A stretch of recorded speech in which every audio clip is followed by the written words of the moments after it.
আসসালামু আলাইকুম বন্ধুরা, কেমন আছেন আপনারা? আশা করি সবাই ভালো আছেন। আলহামদুলিল্লাহ আমি ভালো আছি। আবার একটি নতুন ভিডিও নিয়ে আপনাদের সঙ্গে চলে এসেছি মিজানুর রহমান আজারির ওয়াজ। আপনারা যারা যারা মিজানুর রহমান আজারির ওয়াজ শুনতে ভালোবাসেন তারা ফুল ভিডিওটি দেখতে থাকেন, আশা করি ভালো লাগবে। আল্লাহ যদি তোমাকে কোনো বিপদ স্পর্শ করায়, আল্লাহ যদি তোমারে কোনো বিপদে ফেলে দেয়, ওই বিপদ থেকে উদ্ধার করার তিনি ছাড়া আর কেউ নাই। জোরে বলেন ঠিক কিনা? তিনি যদি কোনো বিপদে ফেলেন, তিনি ছাড়া বিপদ থেকে উদ্ধার করার কেউ নাই। আর তিনি যদি তোমার প্রতি কোনো অনুগ্রহ করতে চান, ওই অনুগ্রহ ঠেকিয়ে দেওয়ার ক্ষমতাও কারো নাই।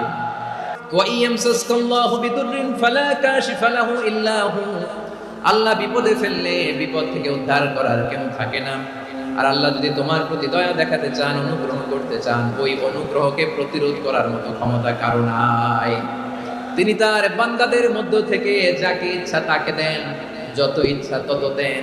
তিনি ক্ষমাশীল, তিনি মেহেরবান। সুবহানাল্লাহ। তিনি ক্ষমাশীল, তিনি মেহেরবান। তাহলে এই আয়াত থেকে আমরা বুঝতে পারলাম, আমরা যদি বিপদে পড়ি আমাদেরকে কেউ বাঁচাতে পারে না। আমার বাবা আমারে বাঁচাতে পারে, আমার মা আমাকে বাঁচাতে পারে, আমার বন্ধু আমারে বাঁচাতে পারে, আমার দলের কর্মী আমাকে বাঁচাতে পারে, আমার পীর সাহেব আমারে বাঁচাতে পারে। আমার পটুয়াখালীর ভাইয়েরা খেয়াল রাখবেন, বাঁচাতে পারে এক মহান সত্তা, উদ্ধার করতে পারে এক মহান সত্তা। চিৎকার করে বলুন, তিনি কে? আবার আল্লাহ বললেন, আম্মাই ইউজিবুল মুফতাররা ইযা দাআহু ওয়া ইয়াকশিফুস সুআ ওয়া ইয়াজআলুকুম খুলাফাআল আরদ আইলাহুম মা'আল্লাহ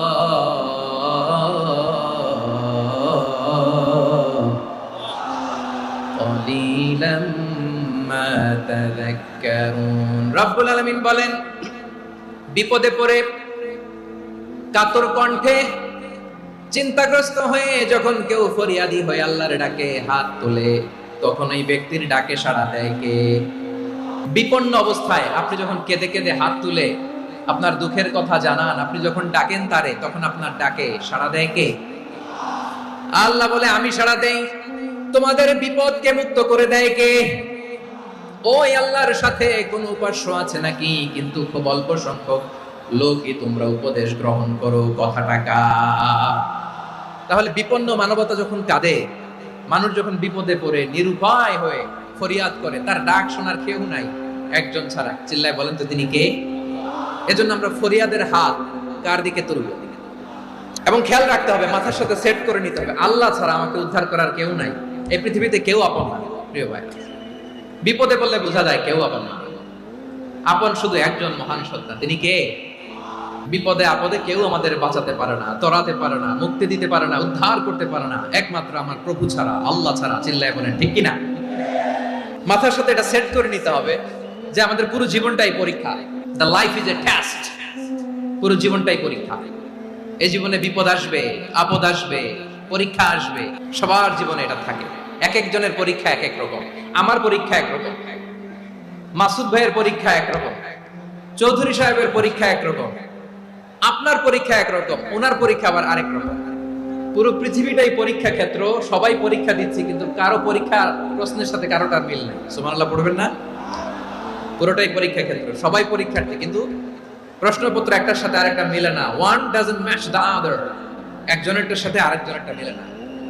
কাউকে আল্লাহ তাআলা ধনী বানিয়ে পরীক্ষা করেন, আবার কাউকে আল্লাহ তাআলা গরিব বানিয়ে পরীক্ষা করেন, কাউকে আল্লাহ অসুস্থ বানিয়ে পরীক্ষা করেন। কেউ দেখবেন যে দুরারোগ্য ব্যাধিতে আক্রান্ত, ডাক্তার বলেছে আর সময় নাই। দুরারোগ্য ব্যাধি, ক্যান্সার, যার নেই কোনো অ্যান্সার, তার জন্য পরীক্ষা হচ্ছে এই রোগ। আরেক লোক দেখবেন তার আবার রোগ বালাই নাই, মাশাআল্লাহ, তাকে আল্লাহ তাআলা আর্থিক দৈন্যতা, দারিদ্রতা দিয়ে পরীক্ষা করছেন। এরকম আছে না? নাই? টাকা পয়সা নাই, দিন আনে দিন খায়, যা আছে তাতে চলে না, এটা তার জন্য পরীক্ষা। আবার আরেক শ্রেণীর লোক দেখবেন তাকে আল্লাহ অসুস্থতাও দেয় নাই, দারিদ্রতাও দেয় নাই, তার দাম্পত্য জীবনের সমস্যা, স্ত্রী কথা শোনে না, অথবা ছেলে মেয়ে কথা শোনে না। তাহলে পরীক্ষা সবার জীবনে আছে, এক একজনের পরীক্ষাটা এক এক রকম। আল্লাহ তাআলা দেখতে চায় যে এই পরীক্ষার সময় আমরা কিরকম রেসপন্স করি, how to deal with the test. কিভাবে এই বিপদ আপদ পরীক্ষাগুলোকে আমরা হ্যান্ডেল করব, ডিল করব, এটা হচ্ছে আজকের আলোচনার বিষয় আমার প্রিয় ভাইয়েরা। তাহলে পরীক্ষাময় আমাদের জীবন, বিপদ, আপদ, পরীক্ষা এটা মানুষের পিছু ছাড়ে না। সবার জীবনে পরীক্ষা আছে, নবীদের জীবনেও পরীক্ষা আছে। ইয়া রাসূলুল্লাহ, আইয়ুন নাসি আশাদ্দু বালাআন ফিদ দুনিয়া, এই দুনিয়ার বুকে কাদের পরীক্ষা সবচেয়ে বেশি? বিশ্বনবী বলেছেন আল আম্বিয়া। এই পৃথিবীতে সবচেয়ে বেশি পরীক্ষা আল্লাহ তাআলা নিয়ে থাকেন নবীদের। কাদের? নবীদের। সুম্মাল আমসাল ফাল আমসাল, এরপরে নবীদের পরের স্তরে যারা তাদের পরীক্ষা, এরপরে তাদের পরের স্তরে যারা তাদের পরীক্ষা, সিদ্দিকীনদের, শুহাদাদের, সালিহিনদের, আল্লাহওয়ালাদের। যার ঈমান যত মজবুত তার জীবনে পরীক্ষাও তত বেশি। চিল্লায় বলেন ঠিক কিনা? তাহলে মুমিনরা, বিশ্বাসীরা, আমরা কি পরীক্ষা বিপদ আপদে ভয় পাই? না, মুমিনরা বিপদে ভয় পায় না, তারা হতাশ হয় না, সুবহানাল্লাহ, তারা নিরাশ হয় না। বিশ্বাসীরা হাল ছেড়ে দেয় না, তারা ভরসা রাখে একজনের উপর। চিল্লায় বলতে হবে তিনি কে? কারণ মুমিন জানে the grief isn't permanent, the test isn't permanent, the struggle in our life isn't permanent. আমাদের জীবনের দুঃখ, কষ্ট, স্ট্রাগল এগুলো পার্মানেন্ট নয়। After every difficulties there is an ease. সব কষ্টের পরেই একটা সুখ আছে না নাই? রব্বুল আলামিন বলেন ফা ইন্না মাআল উসরি ইউসরা, ইন্না মাআল উসরি ইউসরা, ভয় পেও না, চিন্তা করো না, কষ্টের সাথেই আমি রেখে দিয়েছি স্বস্তি। সুবহানাল্লাহ বলেন। মুমিন জীবনে বিপদ যত বেশি, কষ্ট যত বেশি, তার সামনে সফলতা তার চেয়েও বেশি। কারণ বিশ্বাসীরা জানে রাত্রি যত গভীর হয় সুবহে সাদিকের সময় তত আগাতে থাকে। গর্ভবতী নারীর পেটের ব্যথা যত বাড়তে থাকে, ঘরে নতুন মেহমান আগমনের সময় ঘনাতে থাকে। মুমিনদের উপর বিপদ, অত্যাচার, আপদ, পরীক্ষা যত বাড়তে থাকে, কালেমার পতাকা উড্ডয়নের সময় কাছে আসতে থাকে। বিশ্বাসীদের এগুলো হিসাব মেলানো অনেক আগে, এগুলো অনেক আগে হিসাব মেলানো। দুঃখের আধার শেষে সুখের আলো মিটি মিটি হাসে। চিল্লায় বলেন ঠিক কিনা? দুঃখের আধার শেষে আলোর প্রভাত হাসে, হতাশার কালো মেঘে যায় গো ভেসে, হতাশার কালো মেঘে যায় গো ভেসে। দুঃখের আধার শেষে আলোর প্রভাত হাসে, হতাশার কালো মেঘে যায় গো ভেসে, হতাশার কালো মেঘে যায় গো ভেসে। কোরআনের পাতায় পাতায় দেখো ঈমানের পথ ঢাকা ব্যথার কাটায়। কোরআনের পাতায় পাতায় দেখো ঈমানের পথ ঢাকা ব্যথার কাটায়। ভেঙে পড়ো না কভু হতাশ হয়ে, ভেঙে পড়ো না কভু হতাশ হয়ে, জ্বলে পুড়ে খাঁটি সোনা হগো শেষে, জ্বলে পুড়ে খাঁটি সোনা হগো শেষে। দুঃখের আধার শেষে আলোর প্রভাত হাসে, হতাশার কালো মেঘে যায় গো ভেসে, হতাশার কালো মেঘে যায় গো ভেসে। পরীক্ষা যত বেশি, কষ্ট যত বেশি, সুখের সময় তত কাছাকাছি। চিল্লায় বলতে হবে ঠিক কিনা? এজন্য মুমিন জীবনে পরীক্ষা বেশি, মুমিনদের হতাশা নাই, মুমিনরা নিরাশ হয় না, হতাশ হয় কাফিররা। মুমিনরা কখনো হাল ছেড়ে দেয় না, মুমিনরা ভরসা রাখে একজনের উপর, তিনি কে? তাহলে আমার প্রিয় পটুয়াখালীবাসী, বিপদ থাকবে, পরীক্ষা থাকবে, এই বিপদ থেকে আমাদেরকে উদ্ধার করবেন একজন, তিনি কে? আমরা শুধু আল্লাহর উপরই ভরসা রাখবো, চাইবো একজন সত্তার কাছে। আওয়াজ করে বলুন তিনি কে? একজন সত্তার কাছে চাইবে। বিশ্বনবী ওনার চাচাতো ভাই আব্দুল্লাহ ইবনে আব্বাস রাদিয়াল্লাহু তাআলা আনহুকে বললেন, ইয়া আব্দুল্লাহ ইবনে আব্বাস, হে আব্দুল্লাহ ইবনে আব্বাস, ইযা সাআলতা ফাসআলিল্লাহ, যখন চাইবে আল্লাহর কাছে যাও। ও আব্দুল্লাহ, যখন চাইবা আল্লাহর কাছে চাও।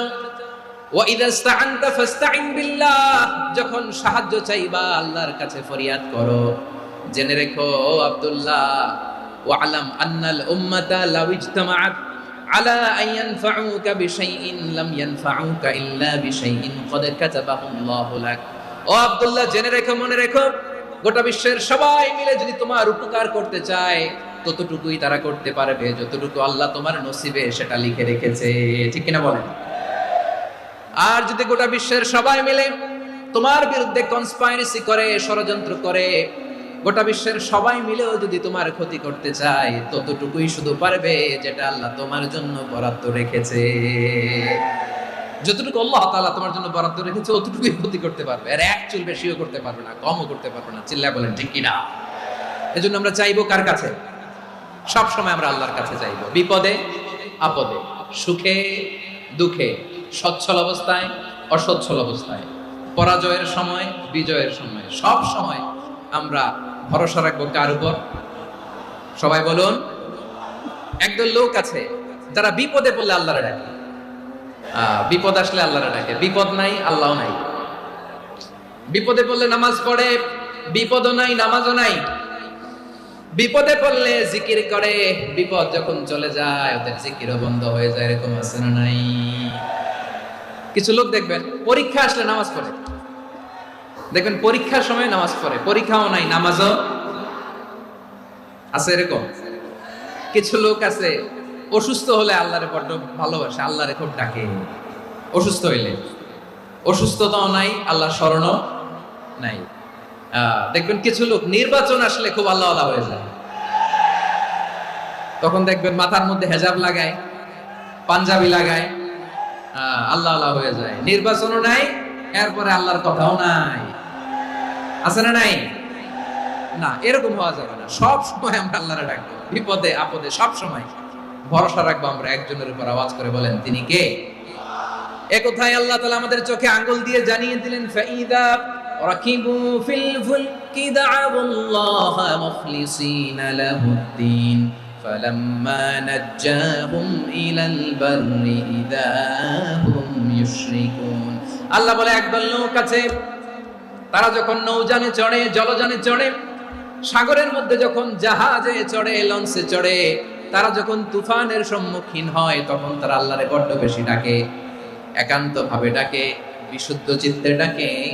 আবার তুফান থেকে তাদেরকে সেফ জোনে নিয়ে, নিরাপদ জোনে নিয়ে যখন বন্দরে আমি আল্লাহ তাদেরকে ফিরিয়ে দেই, ওই লোকগুলো আবার আমি আল্লাহর সাথে শিরিক করে।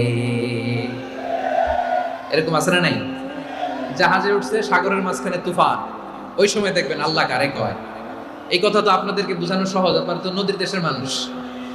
আচ্ছা, লঞ্চে উঠে তুফানের সম্মুখীন হয়েছেন, জলোচ্ছ্বাস, সবাই আমার বলার দরকার নেই, বলেন মাঝ নদী, তুফান, জলোচ্ছ্বাস, জলের মধ্যে উচ্ছ্বাস, ঢেউ, টর্নেডো, সাইক্লোন, মেঘের ঘনঘটা, পরিবেশ ঘুটঘুটে অন্ধকার, লঞ্চ একবার এদিকে আরেকবার ওইদিকে, ভিতরে কি অবস্থা হয় বলেন তো? তখন মুসলিম আল্লাহর ডাকে, হিন্দু আল্লাহর ডাকে, ঠিক কিনা বলেন? আস্তিক আল্লাহর ডাকে, নাস্তিক আল্লাহর ডাকে, ঠিক কিনা?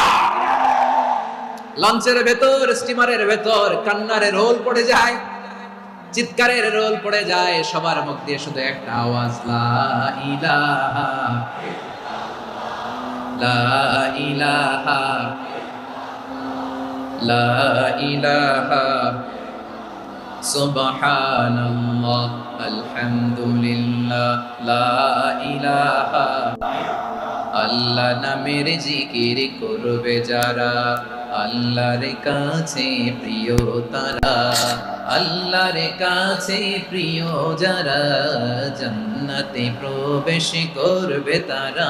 জোরে লা ইলাহা লা ইলাহা ইল্লাল্লাহ লা ইলাহা ইল্লাল্লাহ মুহাম্মাদুর রাসূলুল্লাহ সাল্লাল্লাহু আলাইহি ওয়াসাল্লাম। আমার প্রিয় পটুয়াখালীবাসী, তাহলে লঞ্চের ভেতরে যখন আমরা তুফানের মধ্যে পড়ি তখন সবাই মিলে আমরা একটা নামের জিকির করি। নামটা কার? মুসলমানেরাও ডাকে, হিন্দুরাও ডাকে, আস্তিকও ডাকে, নাস্তিকও ডাকে, সবাই ডাকে একজনকে, তিনি কে? আবার দেখবেন ওই আল্লাহ তুফানের পরে, ঝড়ের পরে ওই লঞ্চটাকে যখন সদর ঘাটে ফিরিয়ে দেয়, আবার আমরা নাফরমানি শুরু করে দেই। সে কথাই আল্লাহ বললেন, ফাইদা রাকিবু ফিল ফুলকি দা'আবুল্লাহা মুখলিসিনা লাহুদ্দিন ফালাম্মা নাজ্জাহুম ইলাল বাররি ইযা হুম ইউশরিকুন। সাগরে যখন তুফানে পড়ে আমি আল্লাহর ডাকে, আবার আমি আল্লাহ যখন বাঁচিয়ে দেই, আবার আমি আল্লাহর সাথে শিরিক শুরু করে। আমরা কি এরকম হতে চাই নাকি? বিমানের মধ্যে মাঝে মাঝে দেখবেন যে এয়ার টার্বুলেন্স হয়, জানেন? এয়ার টার্বুলেন্স জানেন তো? মাঝে মাঝে বিমানটা বাউন্সিং করে, বাম্পি, ভেরি বাম্পি ওয়েদার। শোনেন নাই? 40,000 ফিট উপরে যখন থাকে তখন পাইলট মাঝে মাঝে বলে, dear passengers, ladies and gentleman, right now we are flying 40,000 feet above the ground and we are passing very air turbulence, very heavy air turbulence right now. Please fasten your seat belts. দেখবেন মাঝে মাঝে বলে যে, ভদ্র মহিলা, ভদ্র মহোদয়গণ, আমরা 40,000 ফিট উপর দিয়ে যাচ্ছি আর এয়ার টার্বুলেন্স ফেস করছি, মেহেরবানি করে আল্লাহর রাস্তে সিট বেল্ট বাঁধুন। তখন বিমানটা এরকম বাউন্সিং করে, শেকিং করে। আপনারা মুখোমুখি হয়েছেন? ইদানিং এই এয়ার টার্বুলেন্স বেড়ে গিয়েছে। গত বছর আমার ইন্টারন্যাশনাল অনেকগুলো ফ্লাইট ছিল, তো আমি দেখলাম যে আগের ফ্লাইটগুলোর তুলনায় এখন এয়ার টার্বুলেন্স খুব বেশি। আমি একটু রিসার্চ করে দেখলাম, ক্লাইমেট চেঞ্জের কারণে, জলবায়ু পরিবর্তনের কারণে আকাশের বাতাসের মুভমেন্টে পরিবর্তন হয়েছে, ফলে এখন বিমান শেকিং করে বেশি, বাউন্সি, বাম্পি ওয়েদার। তো বলেন তো, 40,000 ফিট উপরে যখন আপনি, কয় হাজার ফিট? 40,000 ফিট উপরে যখন আপনি, তখন যখন বিমানটা এরকম বাউন্সিং করে, সবাই যখন ভমিটিং করে বিমান নষ্ট করে দেয়, বমি করে, তখন বাঁচানোর কে আছে আল্লাহ ছাড়া? কেউ আছে? ওই মুহূর্তেও সবাই মিলে একজনের ডাকে আওয়াজ করে বলেন, তিনি কে? মাঝে মাঝে কিছু সোশ্যাল মিডিয়ায় কিছু ভিডিও পাওয়া যায় যে হেভি যখন এয়ার টার্বুলেন্স হয়, 10 সেকেন্ড 15 সেকেন্ডের কিছু ভিডিও পাওয়া যায়, বিমানটা এরকম বাউন্সিং করছে, বাম্পি ওয়েদার, কাঁপছে, মানুষগুলো বমি করছে, অক্সিজেন মাস্কগুলো সব ঝুলে পড়েছে, বিমানটা শুধু কাঁপছে। তখন দেখবেন বিমানের ভেতরেও এরকম লঞ্চের মতো চিৎকার আছে না নাই? বিমানের ভেতরেও তখন চিৎকার। গত বছর হিথ্রো এয়ারপোর্ট থেকে সিঙ্গাপুর এয়ারলাইন্সের একটা ফ্লাইট, হিথ্রো টু চাঙ্গি, একটা ফ্লাইটে এমন বেশি এয়ার টার্বুলেন্সের শিকার হয়েছিল ওই এয়ারক্রাফটটা, 33 জন যাত্রী সেখানে আহত হয়েছে, একজন যাত্রী নিহত হয়েছে।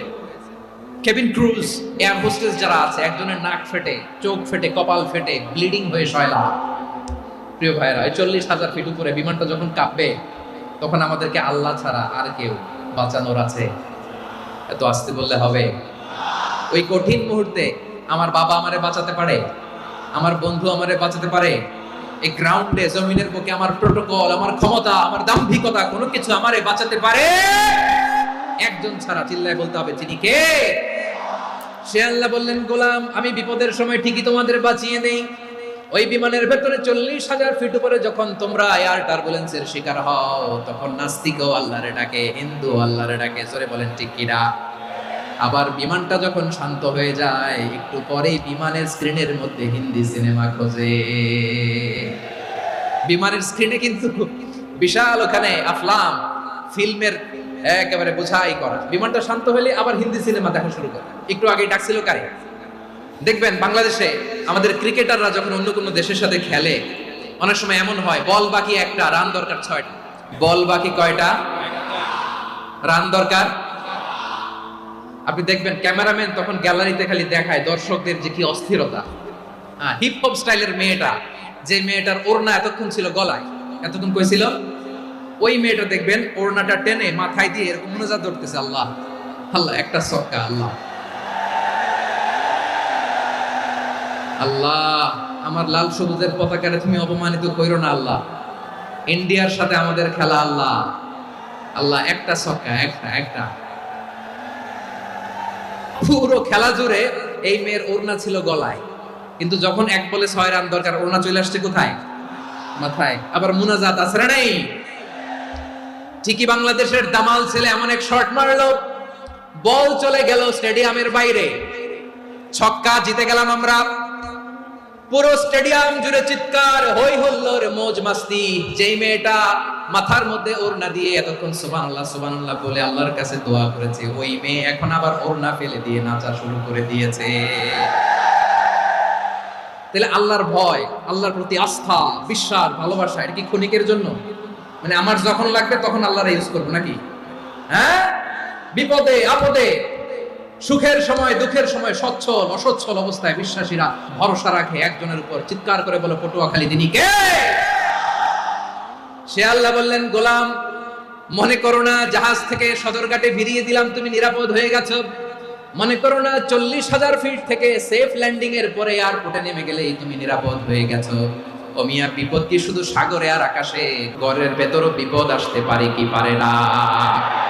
এজন্য সূরা মুলক আল্লাহ বললেন, আমিনতুম মান ফিস সামাই আন ইয়াখসিফা বিকুমুল আরদা ফাইদা হিয়া তামুর।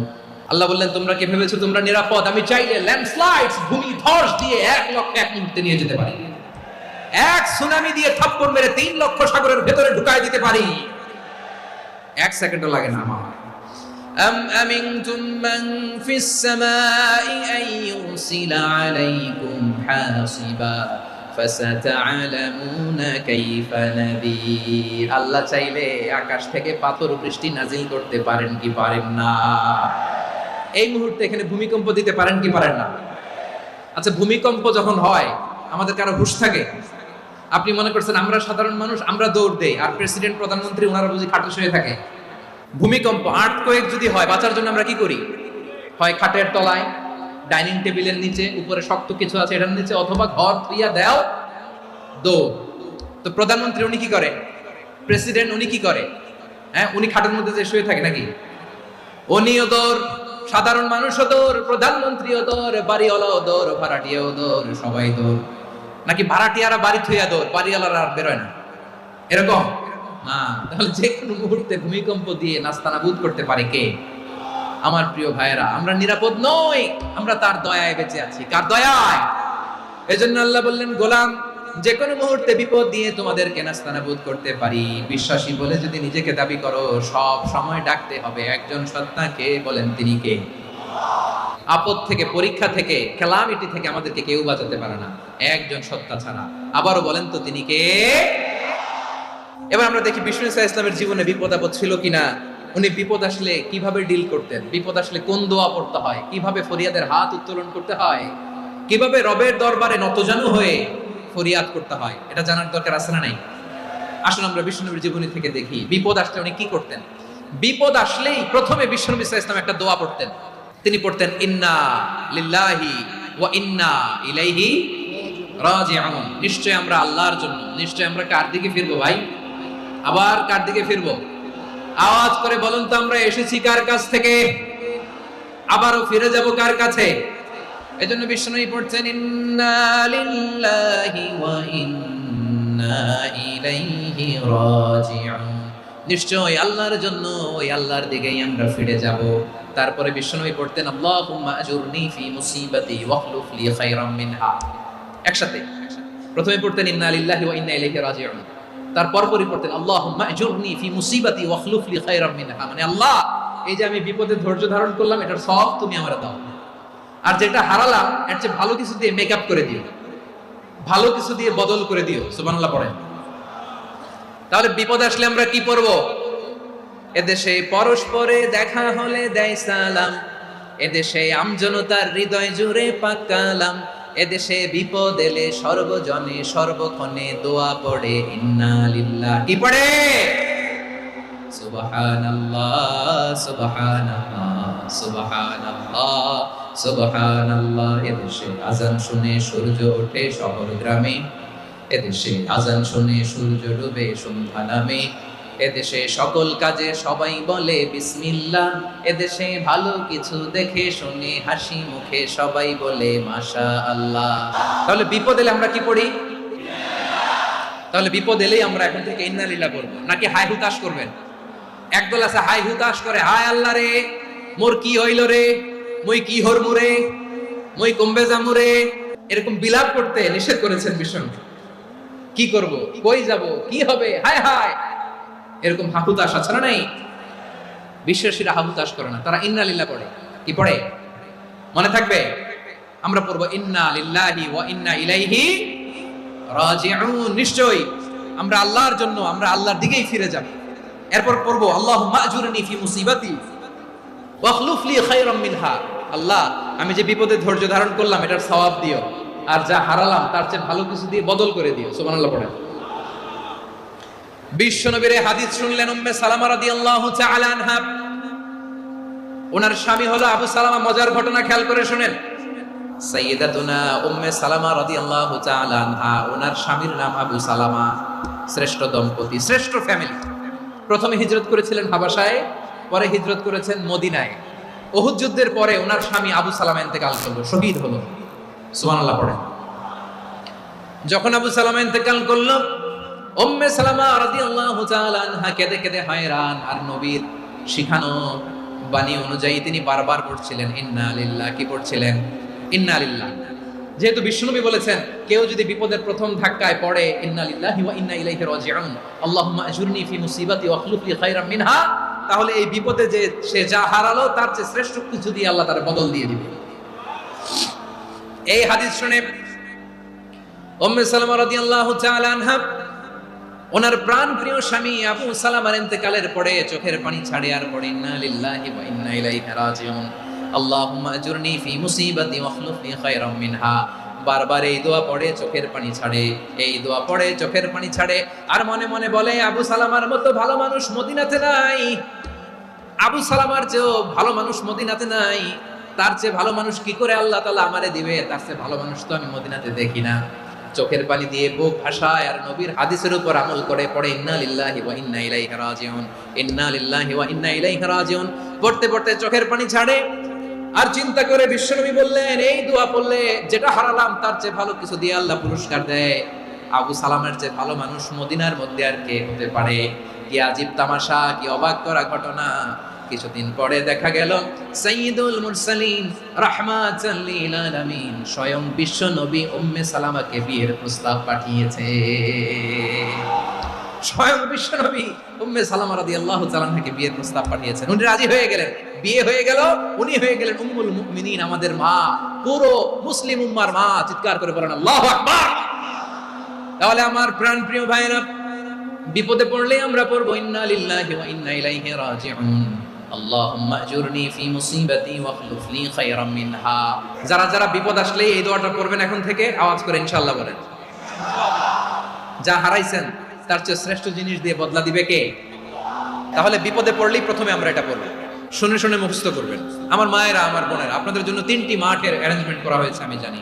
আপনারা এই দোয়াগুলো পড়বেন, আপনার স্বামীকে শেখাবেন, সন্তানকে শেখাবেন, আপনার পুরো পরিবারটাকে জান্নাতের টুকরো বানিয়ে দিবে কে? তাহলে বিপদ আসলে প্রথমে কি পড়তে হবে এটা জেনে গেলাম। এরপরে বিপদ আসলে নিজেকে কি করে আল্লাহর কাছে সঁপে দিতে হয় এটাও জানার দরকার আছে না নাই? বিপদে প্রথমে ইন্না লিল্লাহ পড়লাম, ধৈর্য ধারণ করলাম, বিপদ থেকে উদ্ধারের সর্বোচ্চ চেষ্টা করলাম। আমার কাজ যখন শেষ তখন আমি আমার এই বিষয়টা আল্লাহর কাছে সঁপে দিই। কার কাছে? বিপদে পড়লে কেমন করে নিজেকে আল্লাহর কাছে সঁপে দিতে হয় আসুন সাইয়েদনা ইব্রাহিম আলাইহিস সালামের জীবনী থেকে জানি। আল্লাহর খলিল ইব্রাহিম আলাইহিস সালাম আমাদের মতো সমাজ ব্যবস্থা পায় নাই। আমরা জন্মের পরে আমাদের কানের ভেতরে আজান দিয়েছে কে? একামত দিয়েছে কে? আমাদের বাপ-দাদারা আমাদের কানে আজান দিয়েছে কি দেয় নাই? আমাদের জন্মের পরেই তো আজান, একামত, বাড়ির পাশে মসজিদ, প্রতিদিন আজান, জুমার খুতবা, প্রতি মাসে মাসে তাফসীরুল কোরআন মাহফিল, মসজিদ, মিনারা, অভাব নাই। ঠিক কিনা বলেন? আপনি যেই সুন্দর ইসলামিক এনভায়রনমেন্ট পেয়েছেন, আমাদের ইব্রাহিম খলিল উনিও কি এরকম পেয়েছিলেন? হ্যাঁ, উনি জন্মের পর পরে ওনার কানে আজান দিয়েছে কেউ? আমার প্রিয় ভাইরা, আগা গোড়া একটা শিরকি পরিবেশ উনি জন্মগ্রহণ করেছেন। উনি ছাড়া ওই তল্লাটে একজনও আল্লাহর উপর বিশ্বাসী নাই। কল্পনা করতে পারেন? গোটা তল্লাটে, গোটা দেশে বিশ্বাসী মুমিন, আল্লাহর উপর বিশ্বাস স্থাপনকারী কয়জন? সবাই বলেন কয়জন? বাকি সব মুশরিক। বাকি সব মুশরিক নিজের সাথে নিজে শক্ত বোঝাপড়া করে, অ্যানালজি করে, সেলফ কনভারসেশন করে উনি মহা সত্যের সন্ধান পেয়েছে। উনি আকাশের তারা দেখে ভাবে মনে হয় এটাই আমার খোদা। পরে দেখে তারা নাই, মনে মনে বলে না তাইলে এটা না। আবার চাঁদ দেখে বলে চাঁদটা বড় মায়া লাগে, মনে হয় এটাই আমার রব। পরে দেখে চাঁদও নাই, কয় না এটা না। এরপরে দ্বীপ প্রহরের জলজলে সূর্যটা খা খা করে গোটা পৃথিবীটারে রৌদ্র দিয়ে তাতিয়ে রাখে। তিনি ভাবলেন মনে হয় এটাই আমার রব, কারণ এটাই তো সবচেয়ে বড়। কিন্তু বিকেল বেলা ওই সূর্যটাও যখন চলে যায়, সাইয়েদনা ইব্রাহিম বলে না এটাও তো নাই। আমার খোদা যদি আমারে ছেড়ে চলে যায়, বিপদে পড়লে আমারে উদ্ধার করবে কে? এভাবে নিজের সাথে অ্যানালজি, সেলফ কনভারসেশন করতে করতে করতে তিনি মহা সত্যের সন্ধান পেয়েছেন। সুবহানাল্লাহ পড়েন। সব শেষে তিনি ডিসিশন নিয়ে ঘোষণা দিলেন, ইন্নী ওয়াজ্জাহাতু ওয়াজহিয়া লিল্লাযী ফাতারাস সামাওয়াতি ওয়াল আরদা হানিফান ওয়া মা আনা মিনাল মুশরিকিন। নিশ্চয় আমি এমন সত্তার দিকে মনোনিবেশ করলাম, মুখাপেক্ষী হলাম যিনি আকাশ বানিয়েছেন, জমিন বানিয়েছেন। আমি মুশরিক নই। সুবহানাল্লাহ। পারতেন? আপনি পারতেন? কেউ নাই, লক্ষ লক্ষ মুশরিক, আপনি একা। ওনার মতো এরকম বিচক্ষণতা দিয়ে আল্লাহরে খুঁজে পাইতে পারতেন আপনি? কি নবী ছিল, আল্লাহকে খুঁজে পেয়েছে। যখন আল্লাহর ইবাদত শুরু করলো, এই কথা ছড়ায় পড়লো চারদিকে। নমরুদ সাইয়েদনা ইব্রাহিমকে ডেকে পাঠালেন। নমরুদ বলে, ইব্রাহিম, তুমি নাকি মূর্তির পূজা না করে কোন নতুন রবের ইবাদত করো, কে তোমার রব? সাইয়েদনা ইব্রাহিম বললেন, রব্বি আল্লাযী ইউহয়ী ওয়া ইউমীত, আমি এমন রবের ইবাদত করি যিনি জীবন দেন, যিনি মৃত্যু দেন। নমরুদ বলে, তাই নাকি? তোমার রব জীবন দেয়, মৃত্যু দেয়, আর এটা তো আমি দেই। আমিও তো জীবন দেই, আমিও তো মৃত্যু দেই। সাইয়েদনা ইব্রাহিম বললেন, কেমন করে তুমি জীবন দাও, মৃত্যু দাও, একটু দেখাও তো। নমরুদ জেলখানা থেকে দুজন কয়েদিকে ডেকে আনলো। কয়েদি এনে অর্ডার করলো, একটাকে এখনই শিরোচ্ছেদ, হেড অফ, ডেথ পেনাল্টি, মৃত্যুদণ্ড দেয়া হলো, ফিনকি দিয়ে রক্ত বের হলো। নমরুদ বলে, দেখো, দুজনকে ধরে আনলাম, একজন কয়েদিকে দিলাম ডেথ পেনাল্টি, মৃত্যুদণ্ড, ওরে মৃত্যু দিলাম। আরেকজন যে দাঁড়িয়ে আছে, চাইলে ওরেও আমি মৃত্যুদণ্ড দিতে পারি, কিন্তু না, ওরে আমি দিব না, ওরে আমি বাঁচাইয়া দিলাম, ছেড়ে দিলাম, মানে জীবন দিলাম। দেখো ইব্রাহিম, তোমার চোখের সামনে একজনের মৃত্যু দিলাম, আর একজনের জীবন দিলাম। আপাত দৃষ্টিতে তাই তো, একজনের তো জীবন দিল, আরেকজনের মৃত্যু দিল। সাইয়েদনা ইব্রাহিম এবার বিপাকে পড়ে গেলেন। কিন্তু এক একজন নবীকে আল্লাহ এমন উইজডম, বিচক্ষণতা দিয়ে এই জমিনে পাঠিয়েছেন। মুহূর্তের মধ্যে আল্লাহর খলিল ইব্রাহিম বললেন, فإن الله يأتي بالشمس من المشرق فأتي بها من المغرب فبهت الذي كفر। আল্লাহর খলিল ইব্রাহিম বললেন, নমরুদ, বুঝলাম তুমি জীবন দাও, মৃত্যু দাও, দেখলাম, কিন্তু আমার রব, আমার আল্লাহ প্রতিদিন সকালবেলা উষা লগ্নে ওই পূর্ব দিগন্ত থেকে সূর্যটাকে উদিত করেন, সাঁঝের বেলা, বিকেল বেলা, গধূলি লগ্নে, সন্ধ্যা বেলা ওই দ্বিপ্রহরের জল জলে সূর্যটাকে পশ্চিম দিগন্তে ডুবিয়ে দেন। মানে সকালবেলা পূর্ব দিক থেকে উদিত করা সূর্যটাকে পশ্চিম দিকে বিকেলে তিনি ডুবিয়ে দেন। তুমি যদি পারো ওই সূর্যটাকে পশ্চিম দিক থেকে উদিত করে পূর্ব দিকে ডুবিয়ে দাও। সুবহানাল্লাহ পড়বেন না? দেখেন, ইনস্ট্যান্ট ইন্টেলেক্ট, মুহূর্তে বিচক্ষণতা, উইজডম কাকে বলে? নমরুদ পারবে? নমরুদের বাপ পারবে? ওর দাদা, ওর 14 গোষ্ঠী, গোটা বিশ্বের সব ক্ষমতাধর রাষ্ট্রনায়করা একসাথে হলে পারবে? ফাবুহিতাল্লাযী কাফার পারে নাই, ব্যর্থ হয়েছে। এবার তেলে বেগুনে জ্বলে উঠেছে, রেগে মেগে আগুন বলে, ফালকুহু ফিল জাহিম, ওর সাথে তর্ক নাই, না পেরে এবার এটারে আগুনে ফেলা। বিশাল বিশাল গাছ কেটে লাকড়ি এনে আগুনের কুণ্ডলি বানানো হলো, দাও দাও দাও দাও করে আগুন জ্বলে। আল্লাহর খলিল ইব্রাহিমকে আগুনে নিক্ষেপ করা হবে। আল্লাহর খলিল সাইয়েদনা ইব্রাহিমের হাতের মধ্যে রশি দিয়ে টাইট করে বাঁধা হলো, পায়ের মধ্যেও টাইট করে রশি দিয়ে বাঁধা হলো। আল্লাহর খলিল ইব্রাহিমকে আগুনের কুণ্ডলির মধ্যে ফেলা হবে। ওমিয়া, আপনি যে বিপদের কারণে ভয় পান, হতাশ হন, এটা কোনো বিপদ? ওনার বিপদের সামনে এটা কোনো বিপদই না, এটা কোনো বিপদই না। হাত পা বেঁধে টাইট করে নিক্ষেপ করা হবে, সিম্পলি ফেলা যাবে না, কারণ দাও দাও করে দ্য ব্লেজিং ফায়ার, এমন আগুনের কুণ্ডলি, কাছে যাওয়া যায় না, আগুনের উত্তাপে নিক্ষেপ করা হবে। হাতে রশি বেঁধে, পায়ে রশি বেঁধে আল্লাহর খলিল ইব্রাহিম আলাইহিস সালামকে আগুনের মধ্যে নিক্ষেপ করা হবে। আহা, এটার বলে অগ্নি পরীক্ষা। উনি অগ্নি পরীক্ষার সম্মুখীন হয়েছে। এজন্য কঠিন পরীক্ষাকে আমরা অগ্নি পরীক্ষার সাথে তুলনা করি, ঠিক কিনা? সাইয়েদনা জিবরাইল এসে বললেন, ও আল্লাহর খলিল, ওরা তো আপনার হাতও বেঁধে ফেললো, পাও বেঁধে ফেললো, নড়াচড়ার সুযোগ নাই, বলেন আমি জিবরিল ফেরেশতা আপনার জন্য কি করতে পারি? আল্লাহর খলিল ইব্রাহিম বলেন, ও জিবরাইল, তোমার কাছে আমার কোনো চাওয়া পাওয়া নাই। সুবহানাল্লাহ বলেন। তোমার কাছে বলার কিছু নাই, তোমার সাহায্যের আমার দরকার নাই। সাইয়েদনা ইব্রাহিম আলাইহিস সালামকে হাতে পায়ে রশি বেঁধে, হাত পা বাঁধা অবস্থায় জ্বলন্ত অগ্নিকুণ্ডে যখন নমরুদের দলবল নিক্ষেপ করবে, আল্লাহর খলিল কিভাবে নিজেকে আল্লাহর কাছে সঁপে দিয়েছেন, পটুয়াখালীর ভাইরা খেয়াল করে শুনুন।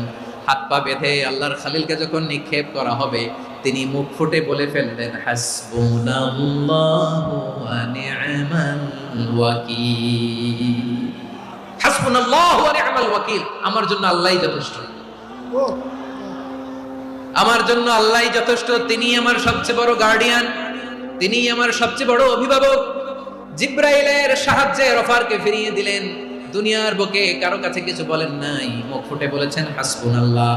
ও আমার পটুয়াখালীর প্রাণের ভাইয়েরা, খেয়াল রাখবেন, কোন বান্দা তার হাতে থাকে সব চেষ্টাটুকুন করার পরে মুখ ফসকে মুখ দিয়ে যখন বলে ফেলে হাসবুনাল্লাহ, বান্দা যখন হাসবুনাল্লাহ বলে ফেলে, ওই ব্যাপারটা ডিল করার দায়িত্ব স্বয়ং আল্লাহ আরশের উপর থেকে নিয়ে নেয়। আপনি যখন বলে ফেলবেন হাসবুনাল্লাহ, এটা ডিলিং করবে কে তখন?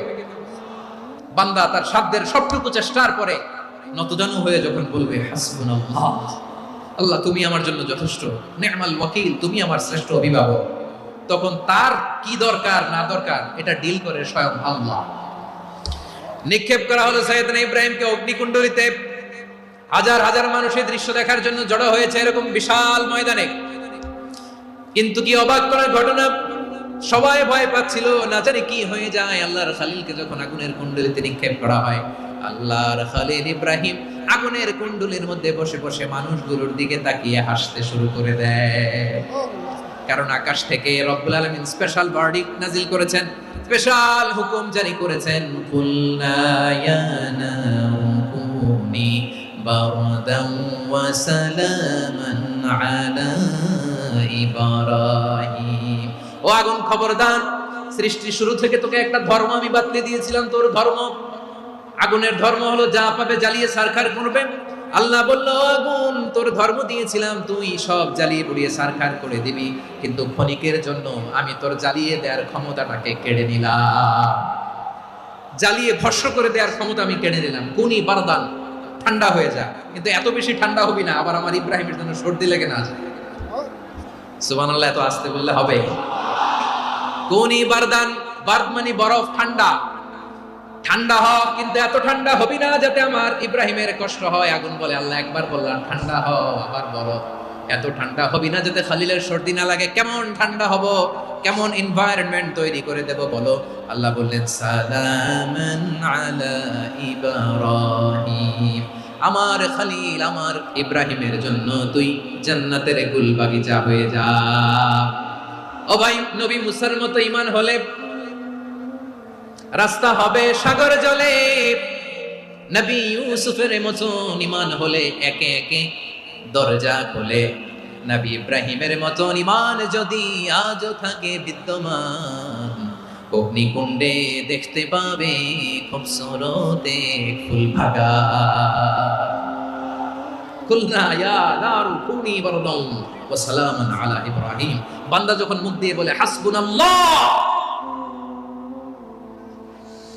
আমার আল্লাহ আমার জন্য যথেষ্ট, এই বলে যখন নিজেকে সঁপে দেয়, তার কি লাগবে ওই দায়িত্ব স্বয়ং নিয়ে নেয় কে? তাহলে আমার প্রিয় ভাইরা, বিপদের শুরুতেই আমরা বলবো ইন্না লিল্লাহ। শুরুতে কি বলবো? এরপরে যেই বাক্যটা পড়ে নিজের পরিস্থিতিকে আল্লাহর দরবারে সঁপে দিব, সেটা হচ্ছে হাসবুনাল্লাহ। সেটা কি? বিষ্ণু বলেন, লা ইয়াজালু লিসানুকা রাতাবান মিন যিকরিল্লাহ, সব সময় আল্লাহর স্মরণ দিয়ে, জিকির দিয়ে জিহ্বাটারে সিক্ত রাখো। আর শয়তানু জাসিমুন আলা কলবি ইবনে আদম, শয়তান বনি আদমের কলবে খামচি মেরে বসে থাকে। ফাইদা যাকারাল্লাহ খালাসা, মানুষ যখন আল্লাহর স্মরণ করে জিকির করে, শয়তান দৌড়ে পালায়। ওয়া ইদা গাফালা ওয়াসওয়াসা, যখনই বনি আদম গাফেল হয় তখনই শয়তান তার হৃদয়ে ওয়াসওয়াসা দেয়। এজন্য বিপদে পড়লে ইন্না লিল্লাহ, নিজের সবটুকুন করার পরে, নিজের রোল প্লে করার পরে নিজেকে আমরা কি বলে সঁপে দিব? সবাই বলেন, মনে থাকবে? বিপদে পড়লে প্রথমে ইন্না লিল্লাহ, এরপরে নিজেকে যখন সঁপে দিব তখন হাসবুনাল্লাহ। এরপরে কঠিন বিপদে যখন বিশ্বনবী পড়তেন তখন কি করতেন? এমন বিপদ মাঝে মাঝে হয় না, দেয়ালে পিঠ থেকে যায়, চোখে মুখে অন্ধকার, কি করব দিশা খুঁজে পাই না, এরকম হয় কখনো? বিশ্বনবী এরকম কঠিন বিপদে পড়েছেন জীবনের কিছু কিছু মুহূর্তে। ওই মুহূর্তে বিশ্বনবী স্পেশাল দুইটা দোয়া পড়তেন, এই দোয়াগুলো আপনাদেরকে জানিয়ে দেয়। বিশ্বনবী বলেন, কঠিনতম বিপদে যখন পড়বা, দেয়ালে পিঠ থেকে যায়, চোখে মুখে অন্ধকার, বাঁচার কোনো উপায় নাই, তখন পড়বা লা ইলাহা ইল্লা আনতা সুবহানাকা ইন্নী কুনতু মিনাজ জালিমিন। আল্লাহ, তুমি ছাড়া কোনো ইলাহ নাই, তুমি পবিত্র, নিশ্চয় আমি জালিমদের অন্তর্ভুক্ত। সুবহানাল্লাহ বলেন। এই দোয়া সাইয়েদনা ইউনূস আলাইহিস সালাম পড়েছিলেন যখন মাছের পেটে ছিলেন। এবং অনেক মুফাসসিরিন একরাম বলেছেন, অনেক আহলুল ইলমরা বলেছেন এটা হচ্ছে ইসমে আজম। ইসমে আজম এমন দোয়া যেটা দিয়ে দোয়া করলে আল্লাহ দোয়া কবুল করে, কিন্তু এটা কোনটা এটা নিয়ে ইখতিলাফ আছে। কোন আহলুল ইলম বলেন এই লা ইলাহা ইল্লা আনতা সুবহানাকা ইন্নী কুনতু মিনাজ জালিমিন এটা হচ্ছে ইসমে আজম। সাইয়েদনা ইউনূস আলাইহিস সালাম পড়েছেন, আপনারা পড়েননি? ভিডিওটি ভালো লাগলে একটি লাইক, কমেন্ট ও শেয়ার করে পাশে থাকবেন বন্ধুরা। যারা যারা শেষ পর্যন্ত ভিডিওটি দেখেছেন তাদের জন্য অনেক অনেক ভালোবাসা থাকলো বন্ধুরা। আরও নতুন নতুন ভিডিও পেতে চ্যানেলটিকে সাবস্ক্রাইব করে পাশে থাকবেন বন্ধুরা। ভালো থাকবেন, ধন্যবাদ।